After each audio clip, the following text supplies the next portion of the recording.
Para sahabat berjuang seluruh tanah air maupun yang ada di studio.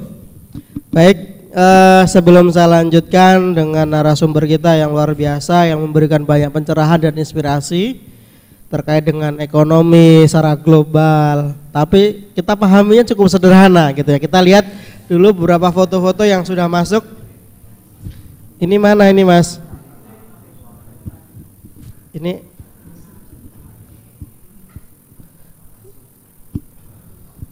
mana ini? Tasik. Ya, selamat datang teman-teman Tasik. Next, Mas. Mas Ibnu. Nah, ini Solo, ada Pak Waluyo. Saya kenal ini Pak Waluyo. Dan salam kenal buat teman-teman di daerah yang lain yang saya belum bisa kenali satu persatu. Selamat bergabung dalam Dear Forum. Jangan pernah tinggalkan ya. Terus ini Magistra Utama ini sepertinya ya teman-teman dari Magistra Utama. Ini dari Blitar ada Bu Aning ya, luar biasa Bu Aning ini salah satu penggerak di sana. Semoga makin lama makin rame. Ini tempatnya saya nggak ini nih nggak asing, ini tempatnya Pak Rizal ini. Selamat datang Pak Rizal, semoga bisa terus istiqomah. Ini di Ciamis, luar biasa teman-teman. Ciamis ini geloranya nggak ada matinya ini, Priangan Timur ya. Terus Lampung, ini Lampung mana ini ya? Pak siapa ini kira-kira ini? Pak Udin. Wah Pak Udin, lama sekali Pak Udin nggak kedengeran. Semoga Pak Udin dengan adanya media ini bisa terus berinteraksi dengan kami di pusat dan daerah lain. Wah, itu malas-malasan ini Pak Gun. Pak Gun ini pasti mikir sengon itu. Gak apa-apa lah, hutan sengon udah dibabat, semoga jadi cash. Terus ini Ciamis. Tadi mana? Sama ya, ini UNES, ya luar biasa teman-teman UNES. Ini siapa aja ya pokoknya salam dari Beli Indonesia. Ini salamnya Pak, itu Beli Indonesia, itu salam Beli Indonesia. Baik sahabat-sahabat UNES. Oh ada lagi masih. Ini Tuban, ini Mbak Wiwit, ini luar biasa. Pasti Mas Teguh yang disuruh motoin, jadi nggak ada fotonya di situ. Ini Indramayu. Wah luar biasa, meskipun banjir kayaknya internet nggak down di sana, jadi masih bisa streaming dan ngirim-ngirim foto. Semoga banjirnya menghilangkan dosa-dosa. Ini Surabaya, ini saya lihat ada Mas Beni, Mas Salim, ada Bu Pipit dan suaminya Bu Pipit kayaknya ini. Ada lagi Mas? Jember, luar biasa, ini Magistra Utama Jember. Ada lagi? Ya, terima kasih. Baik, silakan, masih ada beberapa waktu lagi untuk teman-teman yang ingin memberikan foto-fotonya, mengirimkan foto-fotonya bisa melalui live@iibf-indonesia.com. Baik, sebelum saya lanjutkan, saya ingin memberikan kesempatan teman yang di studio, ada yang ingin bertanya? Ada? Mas Ibnu minta tolong mic-nya Mas. Ada yang tanya ini Mas.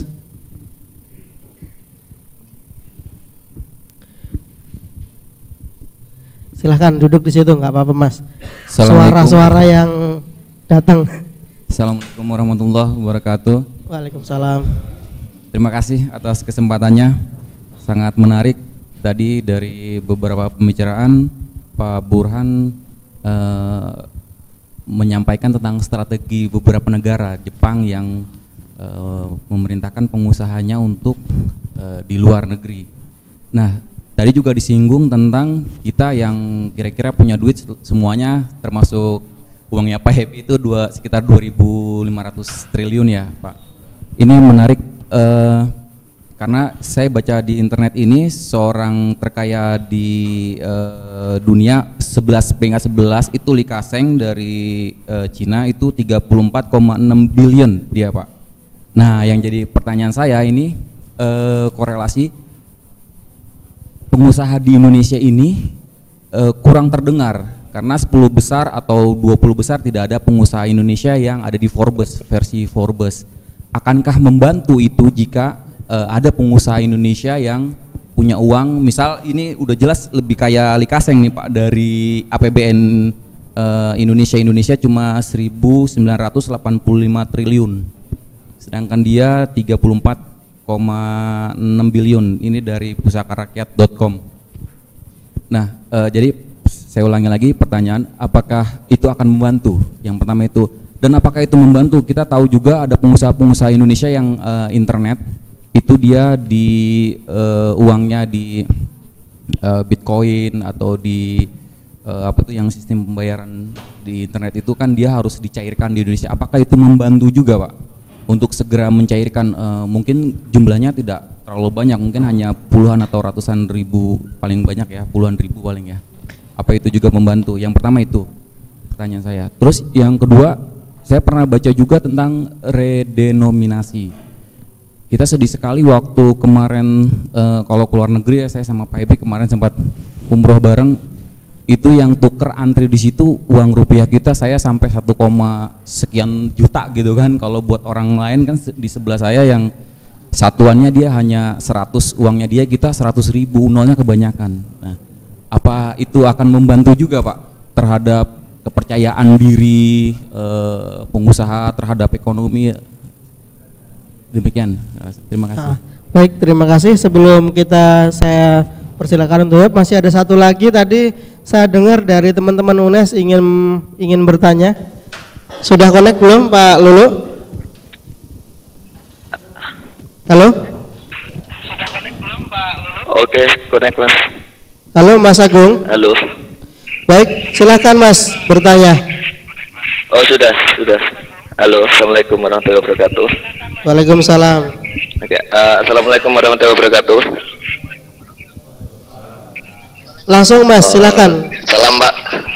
Dapat salam dari kawan-kawan UNES dan ini alhamdulillah beberapa. Ya, gini Pak, ini kegelisahan kita sebagai mahasiswa juga melihat kondisi krisis ekonomi yang sudah di depan mata, dan untuk menghadapi MEA 2015 yang akan dilakukan tahun ini gitu. Jadi bagaimana untuk mengatasi sebuah kekhawatiran? Jadi kita tidak hanya timbul sebuah kekhawatiran, namun ada yang bisa kita lakukan gitu loh. Dan dari lini masyarakat, yaitu dari kami mahasiswa, sebenarnya apa bisa kita lakukan dari mahasiswa untuk menghadapi MEA 2015 ini sehingga kita insya Allah bisa siap untuk menghadapi, seperti Pak Abi tadi bilang bahwasanya di negara-negara promosi, namun di Indonesia belum ada gaungnya seperti itu Pak. Dari masyarakat terkecil bahkan tidak tahu apa itu MEA, dan mahasiswa sebagian besar juga mereka peduli untuk MEA 2015 ini. Terima kasih, mungkin itu Pak. Baik, terima kasih Mas Agung. Baik Pak Burhan, Pak Happy, ada 3 pertanyaan dari Mas Danang terkait dengan jumlahnya banyak uang ini Pak. Terus yang kedua juga terkait dengan mata uang redominasi ya. Yang ketiga tadi terkait MEA dan krisis ekonomi Pak. Ini maklum tadi para aktivis kampus Pak, jadi pertanyaannya ya begitu. Silakan Pak, dari Pak Burhan dulu. Yang pertama tadi mengenai kekayaan seseorang. Satu hal saja yang kadang-kadang kita harus lebih banyak bertanya tentang mengapa kita seperti ini, mengapa orang lain seperti itu. Mengapa orang kita kok tidak percaya kepada lembaga keuangan yang kita miliki? Mengapa mereka menyimpan uang di tempat-tempat lain? Kenapa tidak di bank-bank kita? Mengapa agen-agen perdagangan, marketing dari perusahaan-perusahaan besar, kenapa tidak di Jakarta? Kenapa dia simpannya di Singapura? Dan pertanyaan itu muncul dan itu dampaknya sangat besar. Karena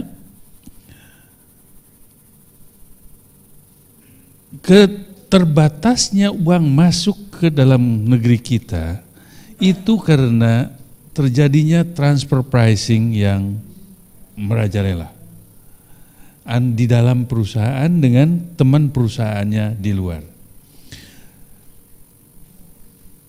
Data menunjukkan hanya 11% perusahaan-perusahaan asing di negeri ini yang bayar pajak.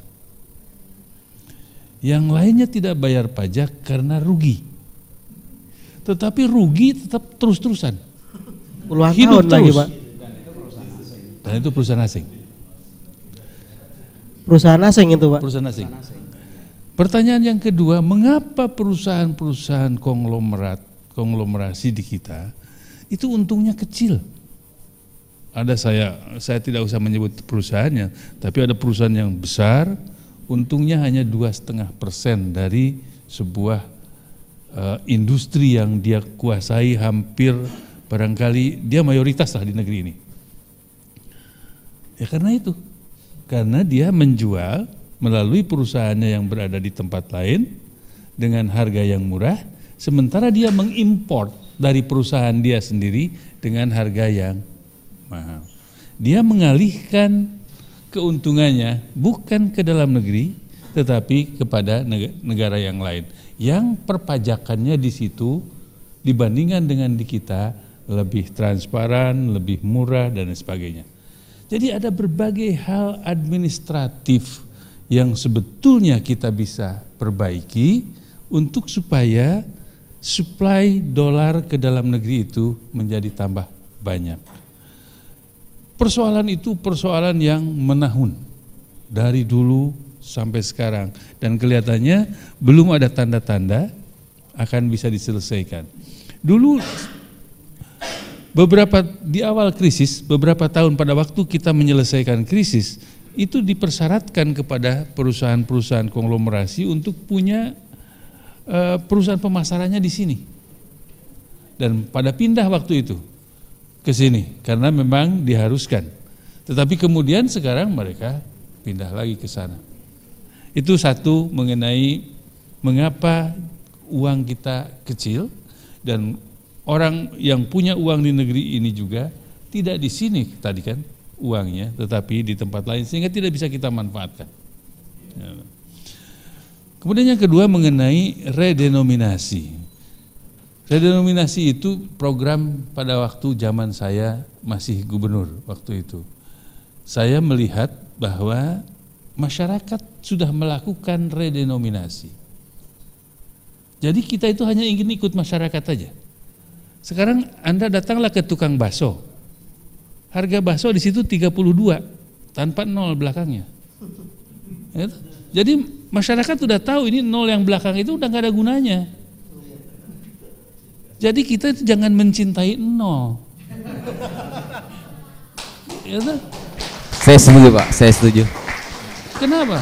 Sekarang Anda masuk di hotel 596 plus.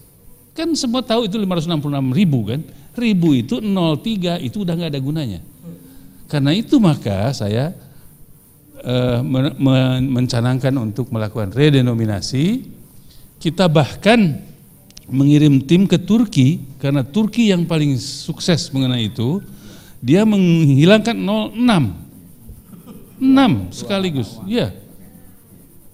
Jadi dulu pernah Brazil melakukan, gagal, dia menggunakan Cruzeiro diubah dulu jadi Cruzado,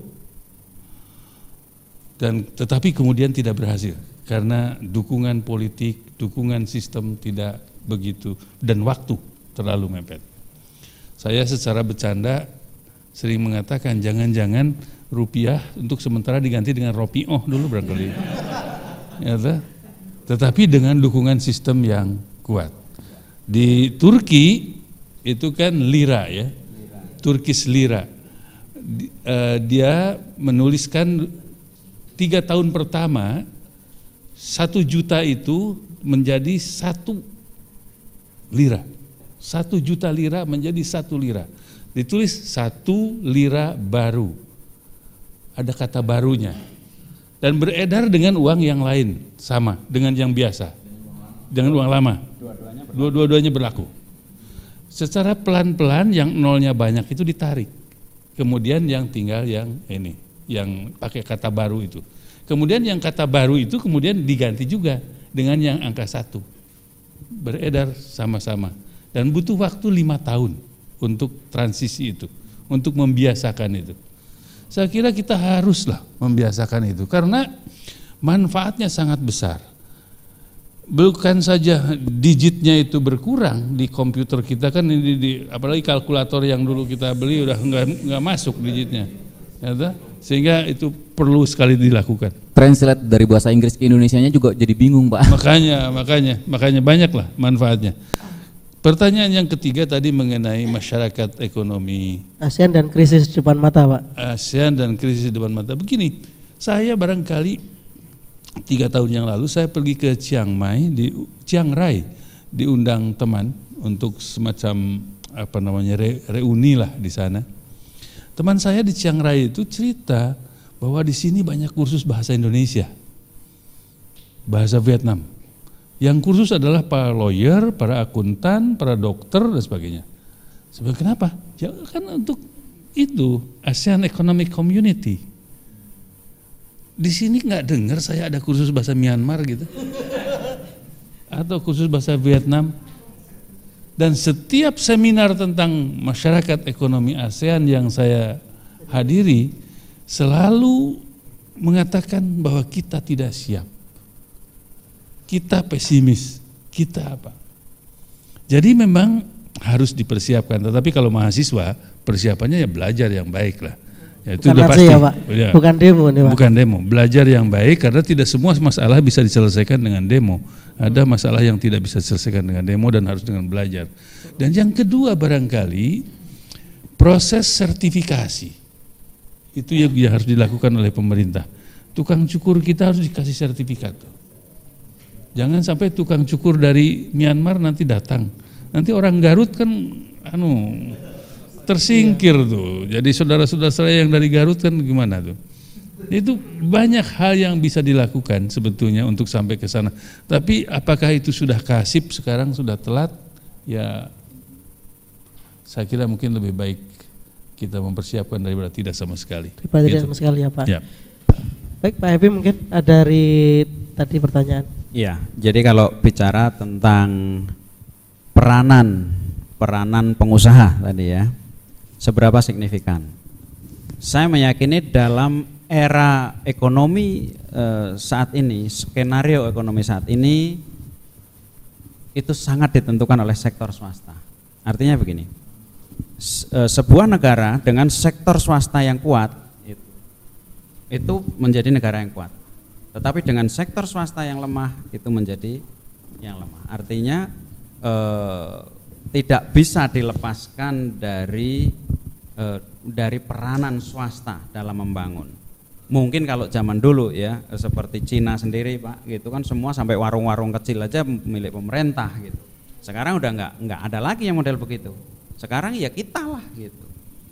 Nah pertanyaannya tadi bahwa ada 2 persoalan. Yang pertama bahwa memang sektor swasta di kita itu belum semaju dibandingkan negara-negara lain yang sudah maju.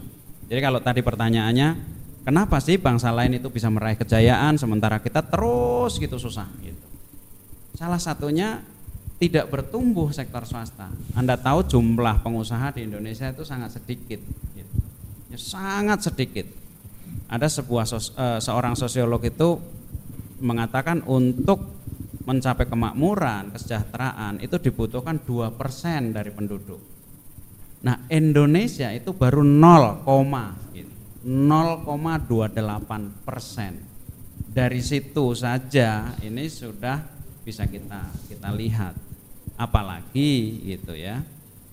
Ditambah persoalan kedua yang tadi disampaikan Pak Burhan. Sektor swasta yang demikian berkembang di Indonesia, duitnya nggak ada di Indonesia. Yang dimana pemain-pemain ini juga nggak banyak sebetulnya, sangat sedikit.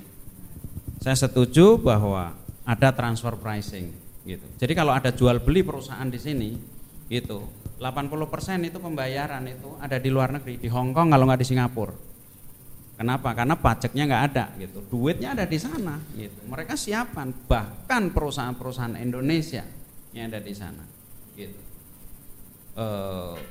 Nah, kenapa itu bisa terjadi? Salah satunya ada masalah pajak, ada segala macam. Tetapi ada satu hal Pak Burhan yang menurut saya ini menjadi sebuah sebuah penyebab yang sangat besar. Karena terjadinya banyak duit-duit haram juga gitu. Seperti contoh BLBI yang sekian ribu triliun itu uangnya nggak ada di Indonesia hari ini gitu. Mereka nggak akan bertransaksi di Indonesia gitu. Mereka ada di sana semua gitu. Nah, pajak sendiri yang tadi itu Pak Burhan mengatakan baru berapa persen Pak collection kita itu? Kurang dari 12%. Kurang dari 12%. Contoh yang paling gampang. Saya itu beli ruko Pak. Saya beli ruko itu enggak mahal gitu ya, cuman sekitar saya lupa ya 3 atau 4 miliar ya di sebuah kota provinsi, bukan di Jakarta. Saya bayar pajaknya itu enggak bisa. Ternyata ketika kita urus gitu, itu komplek itu merupakan komplek fasilitas sosial, Fasum Fasos, dan kantor pajak itu 1 kilometer dari komplek itu. Pertanyaan saya, itu batu bara yang ada jauh dari kantor pajak gimana bayarnya?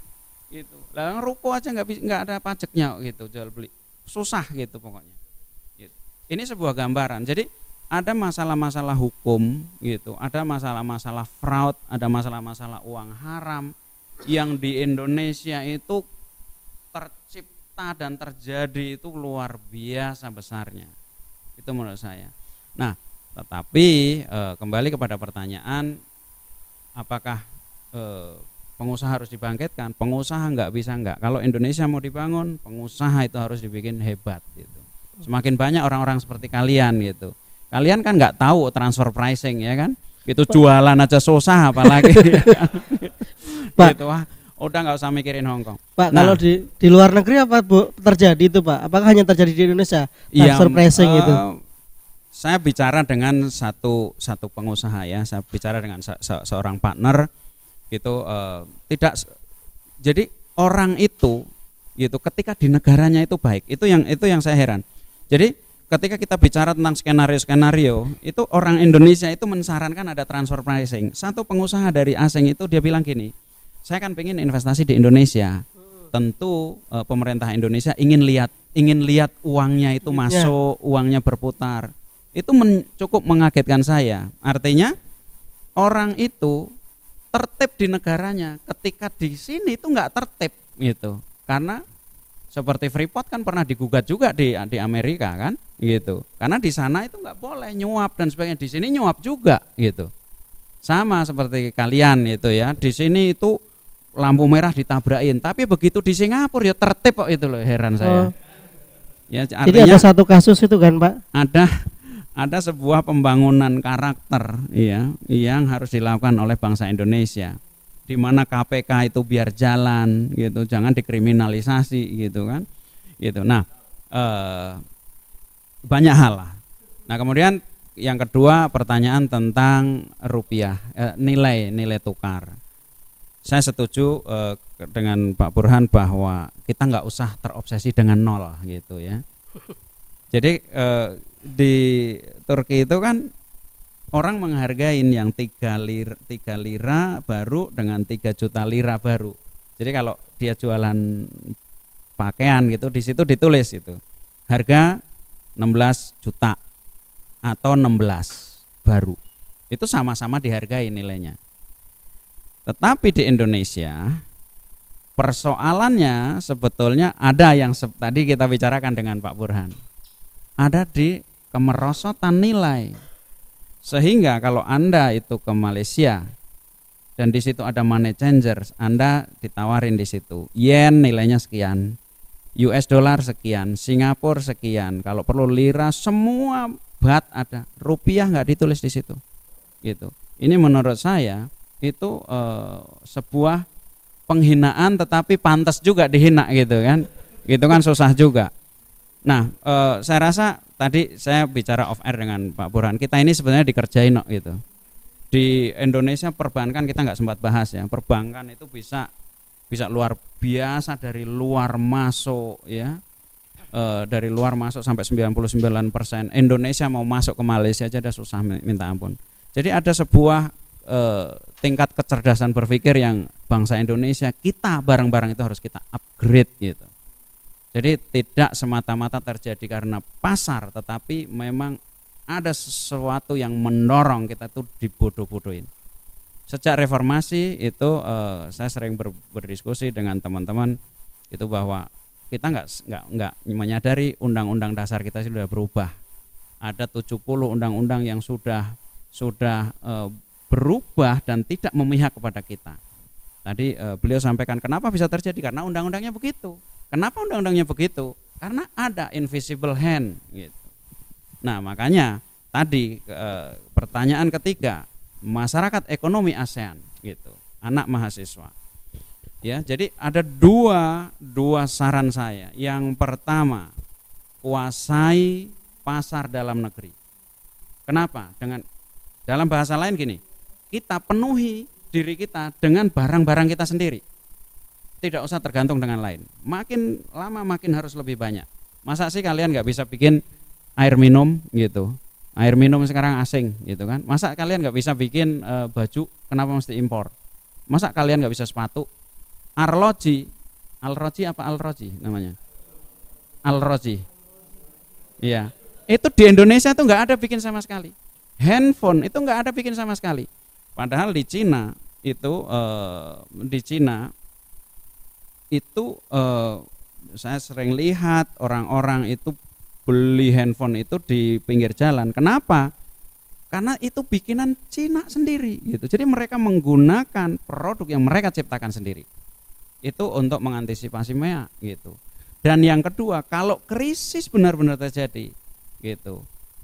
Krisis itu tidak merugikan semua orang gitu. Contohnya teman kita yang namanya George Soros gitu, kalau mau dianggap teman gitu ya, itu dia seneng gitu karena bisa mengakuisisi perusahaan Anda dengan murah gitu ya. Dulu harus dibayar sekian dolar, sekarang berkurang tinggal 1/4-nya gitu. Nah, kalau itu terjadi jangan sampai gitu, jangan sampai kita malah dikuasain malah lebih dikuasain lagi. Jadi kalau saya bilang kalau krisis terjadi, BEM UNES, BEM semua meneriakkan satu hal, kita kembali semua kita harus kuasain sendiri. Kalau perlu Undang-Undang Dasar 45 harus kembali kepada Undang-Undang Dasar 45, bukan undang-undang yang sekarang. Gitu. Nah, ini apa namanya? Mohon maaf Pak Burhan, saya kan masih berjiwa mahasiswa juga, Pak. Jadi krisis harus dijadikan momentum kita sendiri, bukan menjadi momentum dari orang asing. Itu intinya. Terima kasih. Baik, terima kasih Pak Epi. Para sahabat pejuang seluruh tanah air,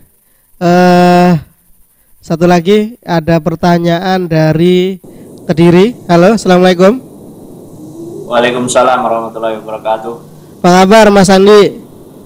Ya, alhamdulillah sehat. Bersama teman-teman ini ada dari Tulungagung, Kediri Kota, juga beberapa juga dari Pare, Nganjuk, ya berkumpul bersama. Baik Mas, silahkan apa yang ingin ditanyakan kepada dua narasumber kita hari ini, silahkan Mas. Ya, terima kasih. Singkat saja, karena tadi sebenarnya sudah banyak yang terjawab termasuk kesimpulan dari Bapak Epi. Yang pertama kita akan tahu sendiri nih, tadi dibahas kita harus menyesuaikan diri dengan krisis itu sendiri. Cuma pertanyaan mendasar yang kita sering harus lakukan ya, harus lakukan dengan langkah-langkah yang konkret tadi juga. Dua hal yang digarisbawahi oleh Pak Epi. Kami juga ingin kira-kira untuk memberikan daya tahan ya terhadap produk-produk kita maupun pergerakan perekonomian kita seperti apa, mungkin gambaran secara globalnya maupun mungkin gambaran secara gerakannya. Yang kedua, mungkin enggak ini terjadi hal-hal yang seperti kemarin tragedi 98 ketika krisis kita semua tidak siap dan kemungkinan yang hancur bukan hanya masalah negara tetapi juga menyentuh pada sektor-sektor real seperti halnya perdagangan. Terima kasih, itu aja Mas Udi yang kita bisa tahu. Baik, terima kasih Mas Andi dari Kediri. Silakan Pak Happy dulu. Ya, jadi hal konkret yang bisa kita lakukan. Kalau saya selalu meyakini ya bahwa kita tadi bicara tentang MEA contohnya ya. Saya sangat setuju bahwa bagaimana kita itu mengekspansi perusahaan-perusahaan kita, teman-teman kita itu bermain global gitu.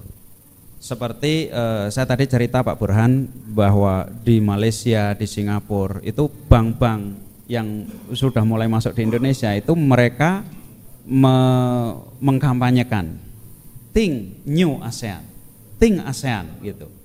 Artinya berpikirlah ASEAN, sebuah kawasan dengan 600 juta penduduk, sebuah kawasan dengan 4,4 juta kilometer persegi. Artinya mereka mengajak kepada para pengusaha-pengusaha di negara itu untuk jangan bermain di negara kita aja gitu, tetapi bermainlah kita di ASEAN. Karena sebentar lagi ada masyarakat ekonomi ASEAN, gitulah kira-kira. Tapi ada satu hal, kenapa bank yang ini perusahaan-perusahaan yang mengatakan seperti itu di luar tidak melakukan kampanye di Indonesia? Nah, ini pertanyaan besarnya. Karena orang Indonesia ini nguasai negaranya aja belum, gitu. Dan mereka itu kan sebetulnya bicara tentang ASEAN itu bicara tentang Indonesia. Artinya bukan ngomong berpikirlah ASEAN, sebetulnya enggak, ngomongnya berpikirlah Indonesia, masuklah kamu ke sana. Gitu. Kita ini di Singapura terlalu kecil pasar kita, sebentar lagi Indonesia tuh. Gitu. Jadi ASEAN itu separuhnya Indonesia. Nah, jadi saran saya gitu, yang paling dekat gitu kita bicara Indonesia, yang lebih dekat lagi kita bicara komunitas kita. Jadi ada satu pepatah mengatakan kalau Anda ingin makan gajah maka potong-potong dia gitu. Asing itu mau makan Indonesia dipotong-potong. Ini otonomi daerah, ini begini. Nah, kita juga gitu lakukan strategi yang sama gitu. Yang di sini teman-teman Muhammadiyah kuasain pasar Muhammadiyah. Teman-teman dari HTI itu kuasain pasar. HTI itu bikin produk sendiri, masa nggak bisa sih gitu. Jemaah tabligh gitu ya, NU gitu, ini banyak orang NU kan gitu, orang Salafi banyak gitu. Ini orang yang nggak jelas alirannya juga banyak saya ya, kuasain gitu. Jadi kita kembali kepada jadi saya melengkapi saran dari Pak Burhanuddin tadi gitu. Kembali sarannya kepada filosofinya orang Padang. Filosofi orang Padang ini begini, jualan boleh kemana aja, itu yang dilakukan Jepang. Jepang melakukan filosofi orang Padang. Nah, lihat warung Padang itu ada di Jakarta, ada di Bekasi, ada segala macam. Tetapi membeli hanya kepada diri kita sendiri. Ini yang kita lupa lakukan. Jepang melakukan itu, Jepang masuk kemana-mana tapi membeli hanya kepada produk Jepang. Pak Habibie itu mengatakan begini, Jepang itu ya berasnya mahalnya minta ampun dan kita punya beras yang lebih bagus dari itu. Tapi jangan pernah kalian bermimpi bisa jualan beras itu di Jepang. Nah, ini kenapa? Ternyata Jepang itu memakai filosofinya orang Padang. Jualan di mana-mana, beli kepada kita sendiri. Ya, jadi saya rasa itu. Nah, ini esensi dari gerakan kita, gerakan Beli Indonesia. Ya, yang kita rintis. Insya Allah mudah-mudahan Allah memperjalankan kita. Ya, hari ini kita kedatangan tamu yang luar biasa dan beliau mengkonfirmasi semua apa yang sedang diperjuangkan oleh anak-anak sebetulnya tentang bagaimana tentang subsidi dan sebagainya. Ya, saya rasa itu Pak Sodik. Baik, terima kasih Pak Epi. Jadi kita harus belajar filosofinya orang Padang. Baik, Pak Burhan, ada tanggapan terkait dengan pertanyaan yang tadi disampaikan? Saya tambah sedikit aja mungkin ya. Memang agak berat kita itu menghadapi pasar ASEAN itu, karena berbagai hal tidak mendukung ke arah efisiensi dan daya saing produk kita. Bandingkan misalnya suku bunga kredit kita dengan negara tetangga. Malaysia kan suku bunga kreditnya 6%, 8%. Kita 16, 36%, apalagi pengusaha kecil kan, 36%. Belum lagi infrastruktur yang tidak tersedia gitu. Jadi tadi Pak Happy pernah menyampaikan di sini bank orang luar itu bisa 99%, kita sulit sekali mau bikin bank di Malaysia. Dan kalaupun dibikin, tidak akan ada yang mau bank kita itu pergi ke sana. Kenapa? Karena lebih menguntungkan di sini. Marginnya di sini besar sekali dibandingkan dengan barangkali mereka 2-4%. Di sini bisa 7-8% marginnya. Ngapain jauh-jauh, di sini aja gitu. Itu bank, tetapi tidak menguntungkan bagi pengusaha yang seharusnya mendapatkan pelayanan dengan. Jadi memang kompleks permasalahannya, dan bank juga tidak bisa dipersalahkan. Kenapa mereka seperti itu? Ya karena bank juga tahu siapa sih yang punya duit sebetulnya. Yang nyimpen deposito itu siapa sebetulnya? Kan 70% deposito itu di atas sekian miliar dan dimiliki oleh sekian orang kan gitu.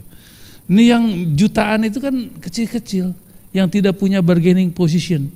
Mereka yang besar-besar punya bargaining position dan mereka mengatakan oke, saya simpan di bank Anda bayar sekian. Makanya kos kita cukup besar dan sulit untuk bersaing. Nah, dari situ sebetulnya kita kemudian masuk kepada penyakit yang kedua. Jadi penyakit Indonesia ini cuma dua sebetulnya, yaitu rendahnya daya saing dan lemahnya daya tahan. Udah berantakan itu. Lengkap. Baik. Dan itu kalau dua selesai, saya kira selesai. Tapi untuk menyelesaikannya, Masya Allah, panjang ceritanya. Panjang ceritanya. Nantilah kita teruskan. Baik Bang Burhan, Pak Epi, terima kasih. Baik sahabat pejuang, kita akan kembali di segmen terakhir nanti. Saya rasa waktu itu terlalu pendek sekali untuk kita untuk mengupas habis banyak sekali pertanyaan-pertanyaan yang ingin saya sampaikan sebenarnya. Cuman ya kayaknya waktunya karena udah mau menjelang maghrib juga gitu, kita break sebentar sebelum kita tutup. Kita break 1-2 menit sebelum masuk ke sesi closing.